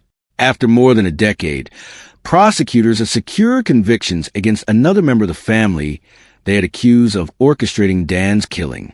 Donna was sentenced to life in prison without parole for the murder, plus a consecutive 30-year sentence. The courtroom had reached its conclusion, but the story itself still had one unresolved question, a name that had been present from the beginning, a name belonging to Dan's former wife, Wendy Adelson. There's something unusual about the end of the Dan Markel case. 5 people have now been convicted or pleaded guilty in connection with his murder. Luis Rivera, Sigfredo G., Katherine Magbanua, Charlie Adelson, Donna Adelson. 5 people, 5 criminal cases, years of investigation, millions of pages of evidence and legal filings. And yet one of the most obvious names connected to the story has never appeared on a criminal indictment. Wendy Adelson. Wendy was Dan's former wife. She was the mother of his children. And the custody dispute involving the children was the motive prosecutors repeatedly presented in the cases against members of her family. She wanted to relocate to South Florida. Dan opposed the move. The court rejected it. And according to prosecutors, members of Wendy's family eventually decided that Dan had to be removed. But that does not automatically mean Wendy participated. That distinction is critical. In true crime storytelling, it can be tempting to connect every person surrounding a victim simply because their lives intersect. But criminal law requires something much more demanding. Evidence, proof, and a case strong enough to establish guilt beyond a reasonable doubt. Wendy has never been charged with Dan's murder. She has repeatedly denied involvement, and she has testified that she was not part of a plan to kill Dan. So the responsible conclusion isn't to declare her guilty. It is to acknowledge the unresolved question. We know Dan Markel was murdered on July 18, 2014. We know the murder was investigated as a targeted killing. We know investigators eventually connected the crime to a network stretching from Tallahassee to South Florida. We know Luis Rivera pleaded guilty and cooperated. We know Sigfredo Garcia was convicted. We know Katherine Magbanua was convicted after retrial. We know Charlie Adelson was convicted. We know Donna Adelson was convicted. And we know prosecutors argued that the motive involved a long-running dispute over Dan's children. Those are the pieces established through the criminal proceedings. But there are still questions surrounding the broader family story. Questions about what people knew, when they knew it, what was said privately, and whether everyone who may have known something was ever held legally accountable. Those questions should not be confused with proven facts. Some may eventually be answered, others may never be. Perhaps the most heartbreaking part of the entire story is that the children who were at the center of the custody dispute lost their father. Dan had fought to remain close to them. He had opposed a relocation because he believed moving them hundreds of miles away would fundamentally change his relationship with them. He wanted to be there for ordinary moments. School, dinners, birthdays, weekends, the seemingly insignificant moments that make up childhood. And then, on an ordinary Friday morning, that future disappeared. His sons would grow up without their father. No court ruling could reverse that. No conviction could give them back the years they lost. And no sentence could change the fact that Dan would never see the adults they eventually became. The Dan Markel case also left a lasting mark far beyond one family. It exposed how a bitter custody dispute can become entangled with people far outside the original conflict. It demonstrated how investigators can spend years building a conspiracy case from seemingly unrelated evidence. A vehicle, a phone record, a financial transaction, a recorded conversation, a witness, a relationship, a reaction. One clue may mean very little, but sometimes investigators can place enough clues together to reveal an entirely different picture. And the Markel investigation demonstrated another uncomfortable reality. Justice can be extraordinarily slow. Dan died in 2014. The first major convictions came years later. Donna's conviction came in 2025. More than a decade passed between the crime and the final major courtroom chapter. For Dan's family, there was no way to recover those years. But there was finally an answer to one question that had remained unanswered for so long. Who was responsible for his murder? The courts had answered that question for 5 people. Dan Markel began this story as a professor, a father, a son, a brother, and a friend. He did not become important because he was murdered. He was important before that. He had spent years building a life. He had pursued education. He had built a legal career. He had raised 2 sons. He had fought to remain part of their everyday lives. And then his life was violently taken from him. The investigation that followed became one of the most complicated murder-for-hire cases in modern Florida history. But beneath all the courtroom drama, recordings, phone records, conspiracies, and convictions is something much simpler. A father died. 2 children lost their dad. A family was permanently fractured. And for more than a decade, people kept returning to the same question. Why did Dan Markel have to die? The courts have established the criminal responsibility of 5 people, but the broader family story still contains unanswered questions. And perhaps that's one of the most unsettling lessons of this case. Sometimes a murder can be solved without every question being answered. Sometimes justice can establish who is legally responsible without revealing every private conversation that happened behind closed doors. And sometimes the people left behind have to live with the questions long after the courtroom doors close. Dan's story began with an ordinary life. It ended with a targeted murder. And the investigation that followed uncovered a chain of relationships that stretched across Florida and eventually led to multiple convictions. But the tragedy at the center never changed. Dan Markel wanted to remain a father in his children's everyday lives. He never got the chance to watch them grow up. And that is the part of this story that should never be lost beneath the headlines. More than a decade after Dan Markel's death, the case stands as a reminder of how quickly a family conflict can become something far more destructive. A divorce became a custody battle. The custody battle became a source of resentment. That resentment, prosecutors argued, became a motive.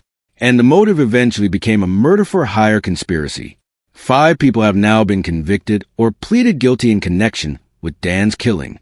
But Wendy Adelson remains uncharged and continues to deny involvement. So even after all the convictions, one question remains hanging over the story. Was everything that happened around Dan's murder finally exposed? Or are there still pieces of the truth that may never come to light? Only time, and perhaps future evidence, can answer that. What we do know is that Dan Markel's life was far more than the crime that ended it. He was a father who loved his sons, a professor who built a career around the law, a son whose family lost him, and a man whose death set off an investigation that lasted more than a decade. His story should be remembered not only because of how he died, but because of who he was before that day. And if you want more deeply researched true crime stories that go beyond the headlines and examine the victims, the investigations, the evidence, and the people left behind, subscribe to the channel and turn on notifications. There are many cases still waiting to be understood, and we'll be here to tell their stories. The Dan Markel investigation is remarkable not because detectives discovered one perfect piece of evidence. They didn't.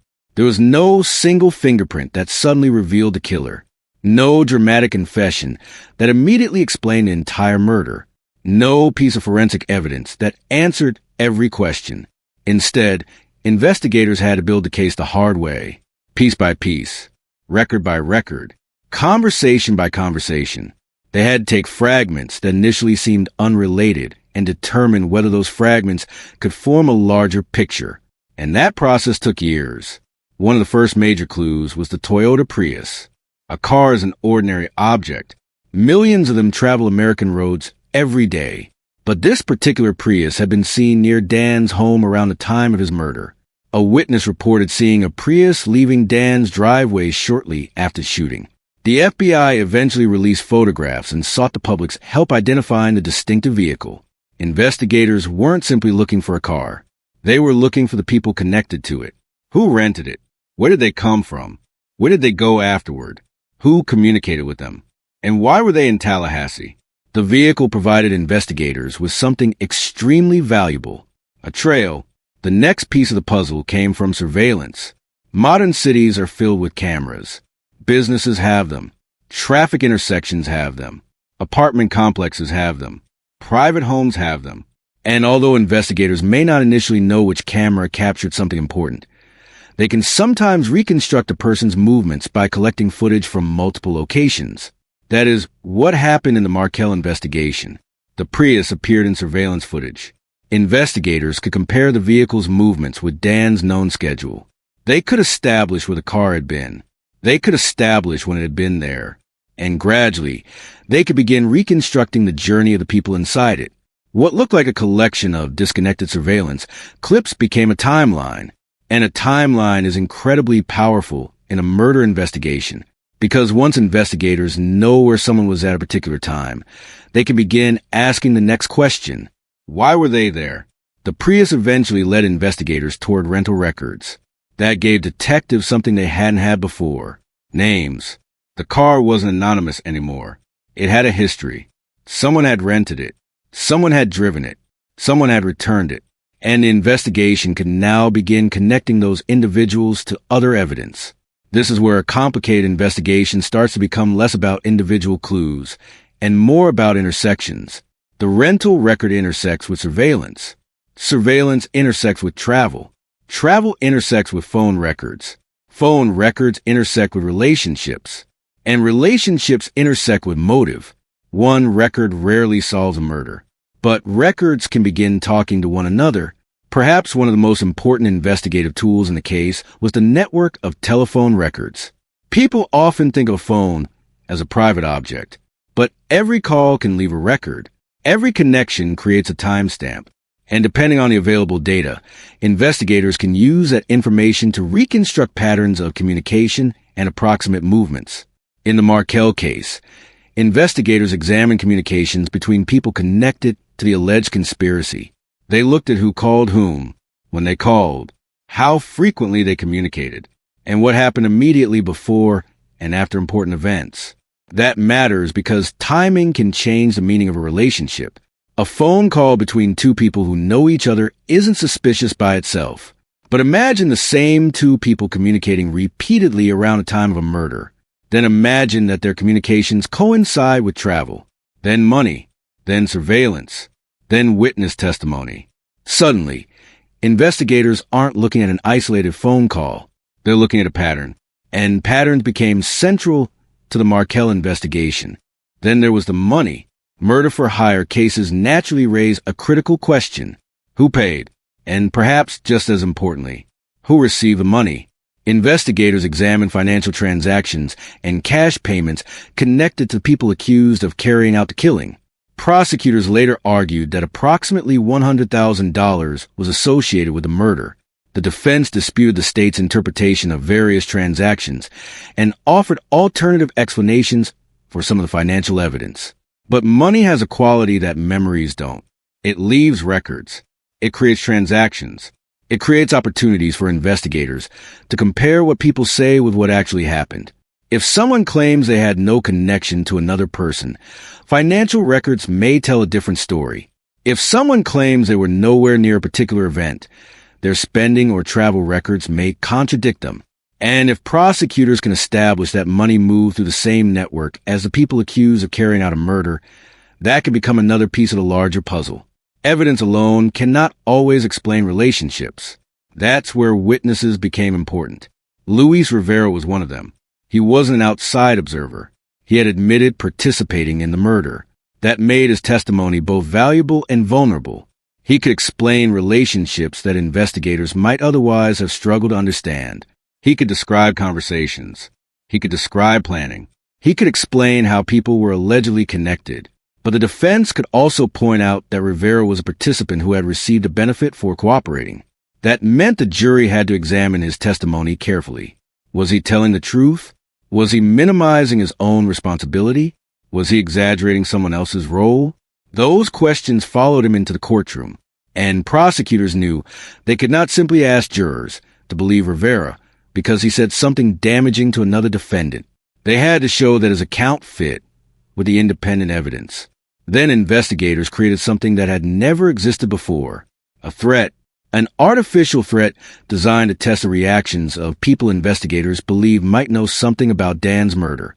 In 2016, the FBI staged an undercover operation in which Donna Adelson was approached by an undercover agent posing as someone connected to murder. The message was essentially that someone knew what had happened and wanted money. The investigators weren't simply trying to frighten Donna. They were watching what happened next. Who would she call? Who would she trust? Who would she ask for help? And what did those people appear to understand about the situation? Donna contacted Charlie. Charlie contacted Magbanua, and investigators watched the communication chain unfold. It didn't produce the kind of Hollywood confession people might expect from a true crime investigation. Instead, it produced something more subtle. Connections. Investigators could watch relationships react under pressure, and that reaction became another piece of the case. There were also secretly recorded conversations. Some became important years after they were made. One recording involving Charlie Adelson and Katherine Magbanua was particularly significant to prosecutors, but the recording was not a perfect piece of evidence. Some portions were difficult to hear. The audio had to be analyzed and enhanced, and when the recording was eventually presented in court, the prosecution and defense offered different interpretations of what the speakers were discussing. That distinction is important. A recording doesn't automatically explain itself. Two people can listen to the same conversation and reach different conclusions. The prosecution argued that the recording contained evidence of knowledge and involvement. The defense argued that the conversation was ambiguous and did not prove criminal responsibility. Once again, the jury had to decide. This is what made the investigation so complicated. The Prius alone didn't prove the conspiracy. The surveillance footage alone didn't prove the conspiracy. The phone records alone didn't prove conspiracy. The money alone didn't prove the conspiracy. Rivera's testimony alone could be challenged. The undercover operation did not produce a simple confession. The recordings could be interpreted differently. But prosecutors didn't need every piece of evidence to prove the entire case by itself. They argued that the evidence became powerful when considered together. Think of it like a map. One location doesn't tell you much. 2 locations give you direction. 10 locations can reveal a route. Eventually, the route can reveal a destination. That's what investigators were attempting to establish. A route connecting South Florida to Tallahassee, to the Prius, to the shooters, to the intermediary, to the people prosecutors said wanted Dan dead. And with every conviction, another part of that route became established in court. The timeline was equally important. Dan was killed in July 2014, but the investigation didn't end that day. It continued for years. The first breakthrough came from identifying the people associated with the Prius. Rivera eventually cooperated. Garcia was convicted. Magbanua was eventually convicted after a retrial. Charlie was convicted. Donna was convicted. Each case added another layer, and that meant prosecutors weren't presenting the final case in a vacuum. They could point to earlier proceedings, earlier testimony, earlier evidence, earlier convictions. The investigation had become cumulative. It is easy, from the outside, to wonder why investigators didn't simply arrest everyone immediately. But complicated conspiracies rarely work that way. The people physically carrying out a murder may know little about the person who allegedly arranged it. The person passing money may not know where it ultimately ends up. The intermediary may communicate with one person, but never meet another. And people who know the truth may have powerful reasons to remain silent. Every new piece of information, therefore, has to be tested. Does it match the phone records? Does it match surveillance? Does it match the financial evidence? Does another witness confirm it? Does the timeline make sense? Does the person's story remain consistent? That process is slow, sometimes painfully slow, but it is also what separates an accusation from a case that can survive in court. The Markel investigation demonstrates something important about modern criminal investigations. Evidence doesn't always arrive as one dramatic discovery. Sometimes evidence accumulates.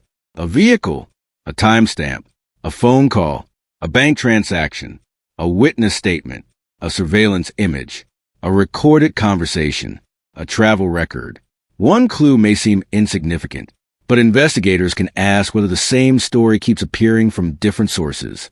If several independent pieces point in the same direction, the probability of coincidence becomes harder to sustain. That was the prosecution's argument. And eventually, juries in multiple trials accepted enough of that evidence to convict the people accused of participating in the murder.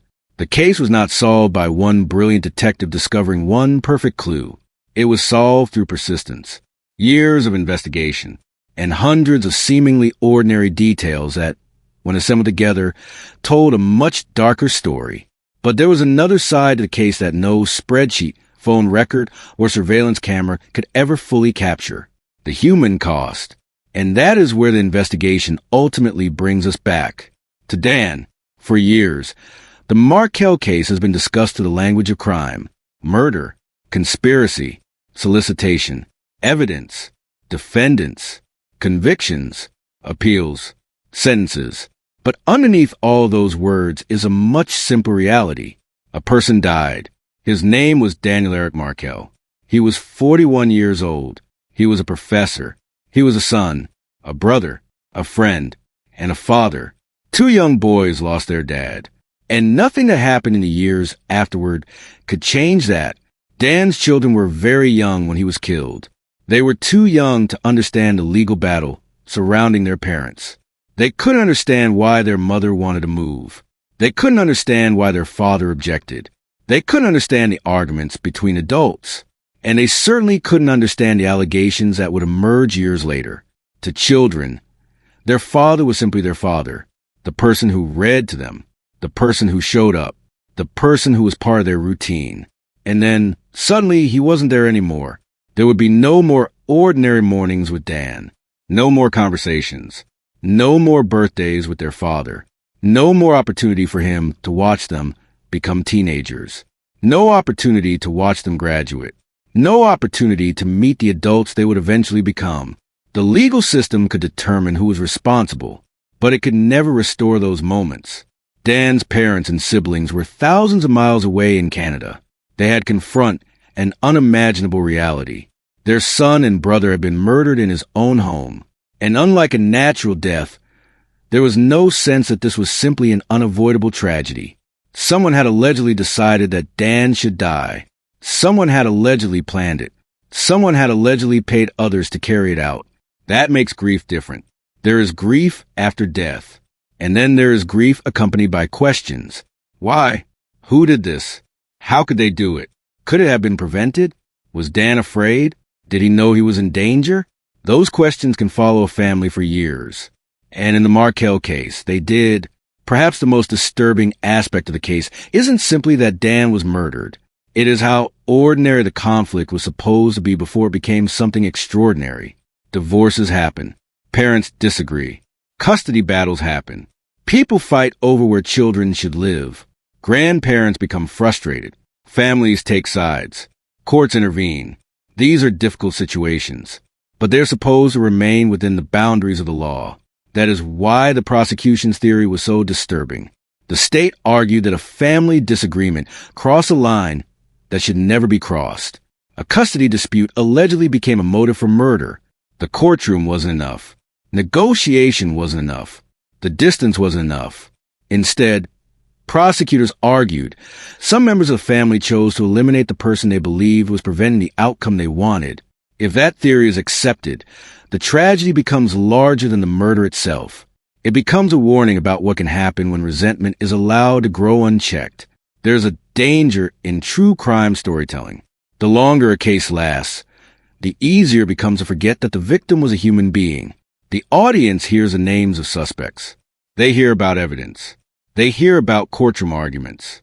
They hear about prison sentences. And eventually, the victim can become little more than the name attached to the case. Dan should not be reduced to that. Before the investigation, before the headlines, before the courtroom battles, he had a life. He had spent years studying law. He had built a career. He had developed friendships. He had created a home. He had become a father. He had plans for the future. And he expected to live long enough to see those plans unfold. That future was taken from him. This is perhaps the hardest part to quantify. We can calculate prison sentences. We can calculate legal costs. We can count the years of investigation. We can document the evidence. But we cannot calculate the value of everything Dan lost. And we cannot calculate everything his children lost. Every birthday without their father. Every milestone. Every question they could have asked him. Every memory that never happened. Every ordinary moment that would have seemed insignificant at the time, but might have become precious years later. Those are the losses that don't appear in court documents. But they are real. The convictions in the case brought legal accountability. But justice and restoration are not the same thing. A conviction can say, this person was responsible. A sentence can say, this person will spend the rest of their life paying the legal consequences. But neither can say, Dan is coming home. He isn't. That is the painful truth. The people responsible can be imprisoned. The investigation can be completed. The courtroom can close. And still, the victim remains gone. For Dan's family, justice could never mean getting him back. It could only mean that the person who took him away was held accountable. The Dan Markel case became one of the most complicated murder investigations in Florida. It stretched across years. It crossed geographical boundaries. It involved technology, surveillance, financial records, undercover operations, cooperating witnesses, and lengthy courtroom battles. But beneath all of that is a story about something far more basic. Family, conflict, resentment, and the devastating consequences that can follow when people stop seeing one another as human beings. Dan and Wendy's marriage ended. That was painful. Their custody dispute became contentious. That was painful too. But divorce and custody battles are supposed to have an endpoint. A court can issue an order. Parents can negotiate. Children can adjust. Families can learn to live with a new reality. Death cannot be negotiated. There is no compromise with death. No appeal can restore life. No custody order can reverse a murder. And that is what makes Dan's story so tragic. The dispute was temporary. The consequences were permanent. When all the names are stripped away, when the legal arguments disappear, when the surveillance footage is no longer being examined, when the phone records are archived, when the courtroom finally goes quiet, there is still one person at the center of the story. Dan Markel, a father, a professor, a son, a brother, a man who woke up on July 18th, 2014, expecting to live another day. He didn't know it would be his last. And he never got the chance to say goodbye to the people he loved. That is the human cost of this case. Not simply that someone was murdered, but that entire future disappeared with him. His children lost a father. His parents lost a son. His siblings lost a brother. His friends lost someone they knew and loved. And a community lost a professor whose life had been dedicated to the law. Perhaps the deepest lesson of the Dan Markel case is not about technology. It isn't about surveillance. It isn't about phone records. It isn't even about the remarkable investigative effort that eventually led to multiple convictions. It is about escalation. How a disagreement can become resentment. How resentment can become obsession. How obsession can become a desire for control. And how, if people abandon the boundaries of law and humanity, the consequences can become irreversible. Dan's death cannot be undone. But his story can still remind us of something important. A custody battle is temporary. A divorce is temporary. A disagreement is temporary. A life is not. Once that life is taken, there is no negotiation left. No second chance. No way to rewrite the ending. That is why, beneath every piece of evidence and every courtroom verdict, Dan Markel should remain at the center of this story. not as a name in a case file, but as a human being whose life mattered long before his murder became a headline. And perhaps that is the most important way to remember him. 12 years. That is how long it had been since Dan Markel was murdered. 12 years since a Friday morning that began like any other became the final day of his life. 12 years of investigations. 12 years of courtroom hearings. 12 years of testimony, arguments, appeals, and unanswered questions. And even after all that time, the legal story surrounding Dan's murder was still moving. On July 1st, 2026, Florida's First District Court of Appeal issued its decision in Charlie Adelson's direct appeal. The court affirmed his convictions for first-degree murder, conspiracy to commit murder, and solicitation to commit murder. Charlie had challenged several aspects of his trial, including issues involving the jury and the admission or exclusion of certain evidence. The appellate court rejected those challenges and left his convictions intact. It was another legal milestone in a case that had already lasted more than a decade, and it was a reminder that even after a jury delivers a verdict, the justice system does not necessarily stop. There can be appeals. There can be challenges. There can be arguments about procedure and evidence. And sometimes years after a crime, a case can still find its way back into a courtroom. But by this point, the picture was dramatically different from what investigators had faced in 2014. 5 people had now been convicted or had pleaded guilty in connection with Dan Markel's murder: Luis Rivera, Sigfredo Garcia, Katherine Magbanua, Charlie Adelson, and Donna Adelson.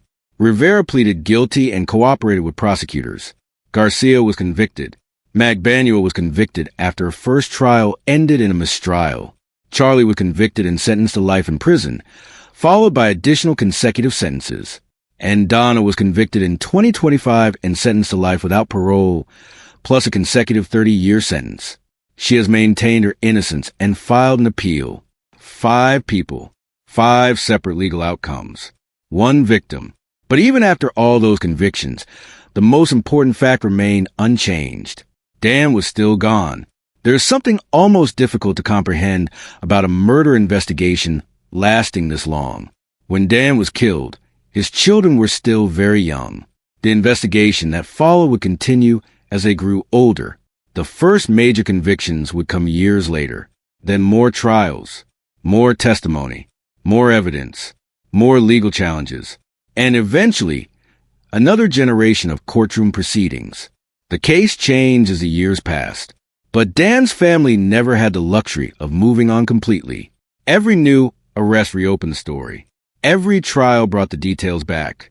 Every conviction created another moment of accountability. And every appeal created another reminder that the legal process was not finished. For the people who loved Dan, justice was never going to be a single day. It became a long process. A process measured not in weeks or months, but years. The convictions represent the conclusions reached by different juries after hearing evidence in separate proceedings. That distinction matters. The case was not decided by one jury hearing every allegation at once. Instead, prosecutors built the case over time, one defendant at a time, one courtroom at a time, one body of evidence at a time. And each conviction added another piece to the story investigators have been trying to reconstruct since 2014. The legal system had established criminal responsibility for 5 people. But a conviction does something very specific. It determines legal responsibility. It does not restore the victim. It cannot erase the crime. And it cannot give a family back the years they lost. That is the uncomfortable reality of justice after murder. The court can deliver a verdict, but the victim does not return. Even after Donna Adelson's conviction, the legal process was not necessarily over. Donna has maintained her innocence. Her attorneys filed a notice of appeal in November 2025, challenging her conviction and sentence. That means the legal story continues. An appeal is not a second murder trial. It is generally about whether significant legal or procedural errors affected the original proceedings. So even after the jury's verdict, Donna's attorneys can continue challenging aspects of the case through the appellate process. That is part of the justice system. And it is another reminder of just how long this case has lasted. Then came Charlie's appeal.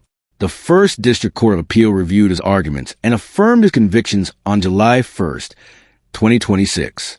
The court considered several issues raised by Charlie's defense, including arguments concerning the venue, jury selection, and evidentiary rulings. The appellate court concluded that the challenges did not warrant overturning his convictions. For Charlie, the ruling meant that the convictions remained intact. For investigators and prosecutors, it represented another legal affirmation of the case they had spent years building. And for Dan's family, it was another chapter in a story they never wanted to become part of. 12 years after Dan's death, the courts were still dealing with the consequences. 5 convictions, 12 years, multiple trials, countless hearings. Those numbers sound impressive, but numbers can make a tragedy feel strangely distant. 5 convictions don't tell you what it was like for Dan's children to grow up without their father. 12 years don't tell you what it was like for his parents to wake up every morning knowing their son wasn't coming back. A life sentence doesn't tell you what Dan's family lost on July 18th, 2014. The legal record can document a murder. It can document evidence. It can document testimony. It can document verdicts. But it cannot completely document grief. And that is why the final chapter of this story should not belong to the defendants. It should belong to Dan. Dan Markel spent much of his professional life thinking about the law. He studied it. He taught it. He wrote about it. He challenged students to think about difficult questions involving crime, punishment, and responsibility. He understood that law exists partly because human beings need a peaceful way to resolve conflict. People disagree. People become angry. Relationships end. Parents fight over difficult decisions. But the legal system exists so that those conflicts can be resolved without violence. Dan knew that better than most, and yet his own life eventually became the center of one of the most extraordinary murder cases in Florida. It began with a marriage that didn't survive. Dan and Wendy divorced. That was painful, but divorce happens. People rebuild their lives. Children adjust. Families establish new routines. Life continues. Then came the custody dispute. Where would the children live? How much time would each parent have? Could Wendy relocate? Dan opposed the move. The court rejected it, and the disagreement continued. Still, none of that had to end in tragedy. There were courts. There were lawyers. There were judges. There were legal procedures. There were opportunities for negotiation. The conflict could have remained a conflict. But according to the prosecution's theory accepted in the convictions that followed, something went terribly wrong. The disagreement escalated beyond the courtroom, and Dan was killed. It is easy to talk about murder in terms of what happened on the day of the crime. But a murder doesn't only take the hours surrounding a person's death.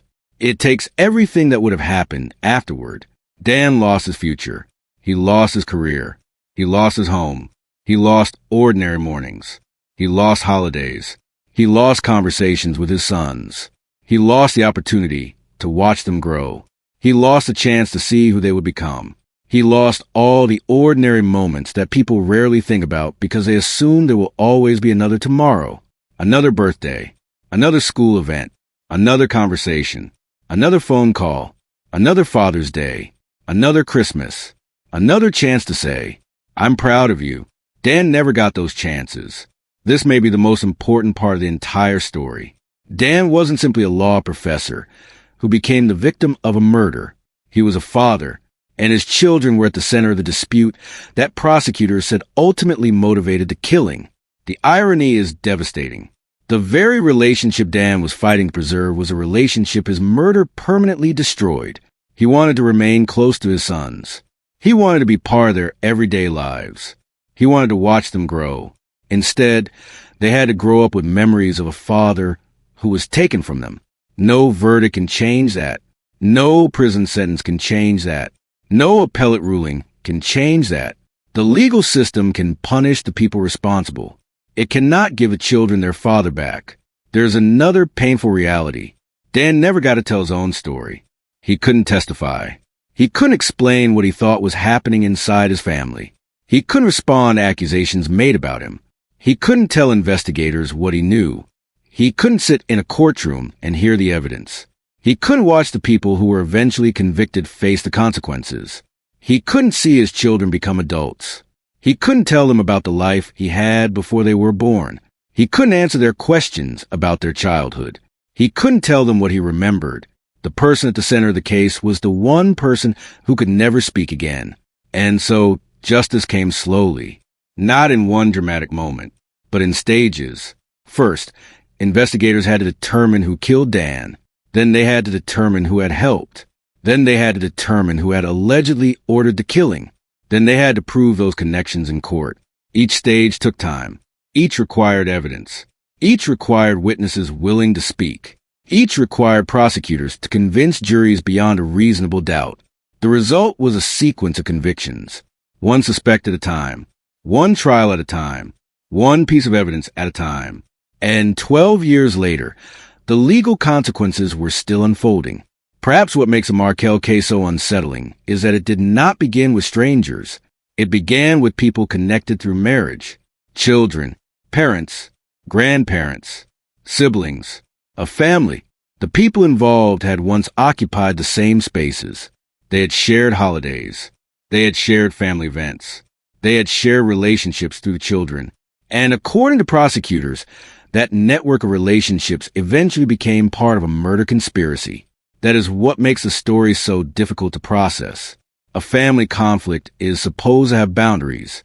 There are things people say when they're angry. There are things they regret. There are things they eventually forgive. But murder eliminates the possibility of resolution. There is no compromise afterward. No apology that can repair it. No custody agreement that can undo it. No conversation that can restore the future. There's only the absence left behind. The Markel case is ultimately a reminder of how dangerous unresolved conflict can become when winning becomes more important than resolution. A custody dispute can become bitter. A divorce can become painful. Families can become divided. But those conflicts are still temporary. People can change their minds. Courts can issue new orders. Parents can negotiate. Children can grow. Lives can move forward. Death is different. Death is permanent. And that is why the story of Dan Markel continues to resonate more than a decade later. The case isn't simply about a complicated conspiracy. It is about what happens when a temporary conflict produces a permanent consequence. After 12 years, it would be easy to remember Dan only as the victim of the Markel murder. But that description came after his life. Before the murder, Dan was a person with his own identity. He was a scholar, a professor, a son, a brother, a friend, a father. He had ambitions. He had routines. He had plans. He had a future. And he expected that future to continue. The tragedy is that it didn't. Perhaps the most meaningful legacy of this case is not the notoriety surrounding it. It is a reminder that victims should never disappear behind the people accused of killing them. The defendants have had lawyers. They have had trials. They have had opportunities to tell their stories. They have had appeals. They have had the attention of the public. Dan had none of that after his death. His story can only be told by the people who knew him and by the evidence he left behind. So when we talk about the Markel case, we should remember the person who existed before the headlines. The man who woke up on July 18th, 2014, expecting another ordinary day. The father who expected to see his children again. The professor who expected to continue teaching. The son whose family expected to grow old with him. The brother whose siblings expected to have decades more memories. None of those expectations were extraordinary. They were simply the expectations of someone who believed tomorrow would come. For Dan, it didn't. 12 years later, the courts have answered many of the questions surrounding the murder. 5 people have been convicted or pleaded guilty in connection with the plot. The investigation that began with a killing in Tallahassee eventually uncovered a network of relationships stretching across Florida. The evidence was examined. Witnesses testified. Juries deliberated. Verdicts were returned. Appeals followed. And the legal process continues. But perhaps the simplest question is also the most important. What did Dan Markel deserve? Not a perfect marriage. Not a conflict-free life. Not a guarantee that everyone would agree with him. He deserved something much more basic. He deserved to live. He deserved to grow old. He deserved to watch his sons become adults. He deserved ordinary mornings and ordinary arguments and ordinary family moments. He deserved a future that was taken from him. And that is what makes this case so tragic. Because when everything else is stripped away, the conspiracies, the recordings, the courtroom battles, the appeals, the headlines, and the years of investigation, what remains is the life of one man, a life that should have continued. But I didn't. Dan Markel was killed in July 2014. Justice came slowly, but it came. And 12 years later, the legal consequences are still unfolding. The story may continue in appellate courts. There may be more legal developments. There may be more questions. But Dan's place at the center of the story should never change. He was not simply a murder victim. He was a father, a son, a brother, a professor, a human being. And sometimes, the most important part of a true crime story isn't remembering how the victim died. It is remembering who they were while they were alive. If this case made you think about how quickly family conflict can escalate, tell me in the comments. At what point do you believe the conflict surrounding Dan crossed the line from a family dispute into something far more dangerous? And if you believe true crime stories, you should remember the victims, not just the people accused of killing them. Like this video, share it with someone who follows true crime, and subscribe for more deeply researched and chilling cases. Because every case has a victim. And sometimes, the most important story is the person they were before the crime.